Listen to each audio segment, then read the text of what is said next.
नमस्कार मित्रांनो, स्वागत आहे तुमचं जॉब गुरु या आपल्या यूट्यूब चॅनलवर. आरोग्य विभागामधील मित्रांनो, तुम्हाला माहीत असेल सर्व पदांचे जवळपास रिझल्ट आलेले आहेत, परंतु काही जिल्ह्यांचे रिझल्ट येणं बाकी आहे.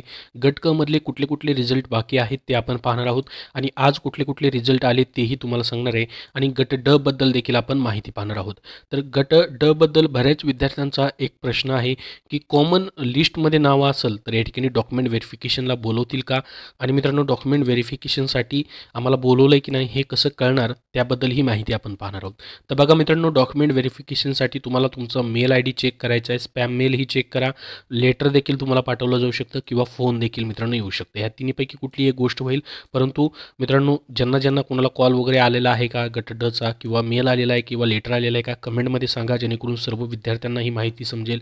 त्याचबरोबर मित्रांनो, तुम्हाला चेक करत राहायचं आहे. अद्यापपर्यंत तरी ऑफिशियल वेबसाईटवरती काही वेळापत्रक आलेलं नाही आहे किंवा डॉक्युमेंट व्हेरिफिकेशनबद्दल अजून माहिती आलेलं नाही. जशी माहिती येईल तशी तुमच्यापर्यंत शेअर केली जाईल. आता कॉमन मेरिट लिस्ट जी आहे मित्रांनो या ठिकाणी, त्याच्यामध्ये जर तुमचं नाव असेल तर मित्रांनो तुमचं सिलेक्शन झालेलं आहे की नाही हे कसं समजायचं? तर बघा, कॉमन मेरिट लिस्टमध्ये जर मित्रांनो तुमचं नाव आहे आणि तुमच्या नावापुढे जर मित्रांनो अशा पद्धतीने रिमार्क्स आहे, जसे समजा ही कॉमन मेरिट लिस्ट आहे मित्रांनो, ज्यांच्या ज्यांच्या नावापुढे रिमार्क्स आहे पहा, जसं की इथं लिहिले OBC against graduate part time, त्यानंतर एस टी लिहिलेलं आहे म्हणजे एस टी कॅटेगरीमधून त्या विद्यार्थ्याचं सिलेक्शन झालेलं आहे.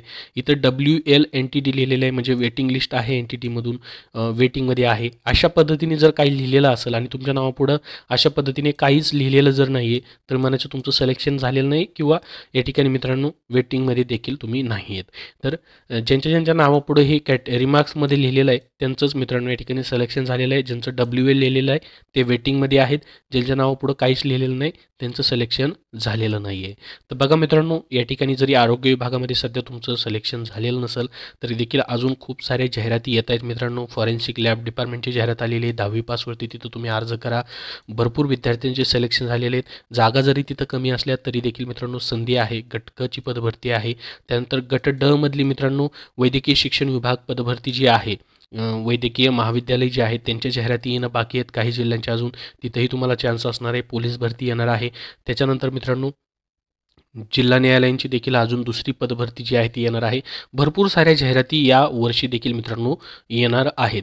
त्याच्यामुळे मित्रांनो इथं तुमचं सिलेक्शन झालं नाही म्हणून मित्रांनो दुसरे देखील इथं तुम्हाला संधी गेली असं नाही मित्रांनो, दुसऱ्या संधी देखील या ठिकाणी उपलब्ध आहेत. तर ही मित्रांनो एक महत्त्वाची माहिती झाली. तर बघा, आज जे आहेत मित्रांनो गट क मधले काही पदांचे राहिलेले रिझल्ट आलेले आहेत. आता गट ड मधलं जर पाहिलं मित्रांनो सर्व पदांचे रिझल्ट आलेत, परंतु यवतमाळ जिल्ह्याचा मित्रांनो या ठिकाणी रिझल्ट जो आहे तो अजून आलेला नाही. तर तो जसा रिझल्ट प्रसिद्ध होईल तसा आपल्या टेलिग्राम चॅनलवरती तुम्हाला त्याची PDF फाईल भेटून जाईल. त्यासाठी टेलिग्राम चॅनल जॉईन करा, तिथे सर्व रिझल्ट तुम्हाला भेटणार आहेत PDF सहित मित्रांनो. ठीक आहे. तर गट ड चं मित्रांनो यवतमाळ जिल्ह्याचे एक रिझल्ट राहिलेले आहे. बरेच विद्यार्थी कमेंट करून विचारतायत त्याबद्दल.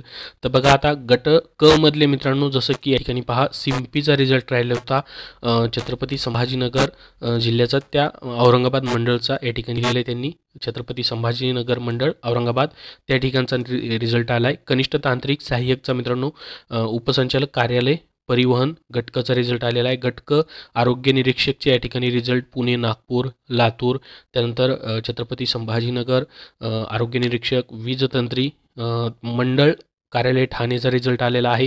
वीजतंत्री मंडळ कोल्हापूरचा रिझल्ट आला आहे. त्यानंतर डायलिसिस तंत्रज्ञाचा रिझल्ट आलेला आहे नाशिकचा. क्षयीकरण वैज्ञानिक अधिकारी ठाणे, नाशिक, लातूर, कोल्हापूर, छत्रपती संभाजीनगर, त्यानंतर अकोला. त्यानंतर पहा अधिपरिचारिक खाजगी पुरुष ठाणे मंडळचा रिझल्ट आला आहे. अधिपरिचारिका खाजगी पुरुष पुणेचा रिझल्ट आलेला आहे. अधिपरिचारिका खाजगी स्त्री पुणे मंडळचा रिझल्ट आलेला आहे. अधिपरिचारिका खाजगी स्त्री पदांचा अंतिम निवड सूची कोल्हापूर मंडळचा रिझल्ट आलेला आहे. अधिपरिचारिका खाजगी स्त्री अंतिम निवड सूची औरंगाबाद छत्रपती संभाजीनगरचा रिझल्ट आला आहे. अधिपरिचारिका खाजगी पुरुष अकोला मंडळचाही रिझल्ट आला आहे. पहा, अधिपरिचारिका खाजगी स्त्री अकोला मंडळ. त्यानंतर अधिपरिचारिका शासकीय स्त्री पदांचा लातूर मंडळचा रिझल्ट आलेला आहे. त्यानंतर अधिपरिचारिका शासकीय पुरुष लातूर, अधिपरिचारिका शासकीय स्त्री पुणेचा रिझल्ट आलेला आहे. अधिपरिचारिका शासकीय स्त्रीपद जे आहे कोल्हापूर मंडळचा रिझल्ट आलेला आहे. त्यानंतर अधिपरिचारिका शासकीय स्त्रीपद छत्रपती संभाजीनगर मंडळ. त्यानंतर अधिपरिचारिका शासकीय स्त्री अंतरिम पदांची निवड नागपूर. त्यानंतर पहा प्रयोगशाळा सहाय्यकचा देखील रिझल्ट आलेला आहे मित्रांनो. आता प्रयोगशाळा सहाय्यकमध्ये मित्रांनो नाशिक आणि लातूर मंडळचा रिझल्ट या ठिकाणी दिसत आहे. बाकी मित्रांनो हे लघुलेखकचे काल रिझल्ट आलेले आहेत. आजच्या तारखेला मित्रांनो या ठिकाणी पाहू शकता हे रिझल्ट प्रसिद्ध झालेले आहेत. 14 तारखेला काही रिझल्ट आलेले आहेत आणि 13 तारखेला देखील काही रिझल्ट आलेले आहेत पाहू शकता. ह्या सर्व PDF फाईल तुम्हाला टेलिग्राम चॅनलवरती देतोय, तिथून तुम्ही पाहू शकता. डॉक्युमेंट व्हेरिफिकेशनबद्दल जशी माहिती येईल मित्रांनो तशी तुमच्यापर्यंत शेअर केली जाईल. आता गट क मधले मित्रांनो अजून बरेचसे रिझल्ट येणं बाकी आहे मित्रांनो, ज्याच्यामध्ये पहा महत्त्वाचे रिझल्ट आहेत ते म्हणजे वाहनचालकचा राहिला होता तोही आलेला आहे. त्याच्यानंतर याच्यामध्ये मित्रांनो MPWचा रिझल्ट जो आहे तो राहिलेला आहे.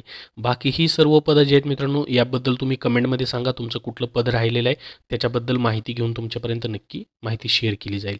बहुउद्देशीय आरोग्य कर्मचारी MPWचा रिझल्ट येणं बाकी आहे. ठीक आहे मित्रांनो, पेसा आणि नॉन पेसा दोन्हीही रिझल्ट अजून आलेले नाही आहेत. तर या व्हिडिओमध्ये एवढीच महत्त्वाची माहिती. धन्यवाद.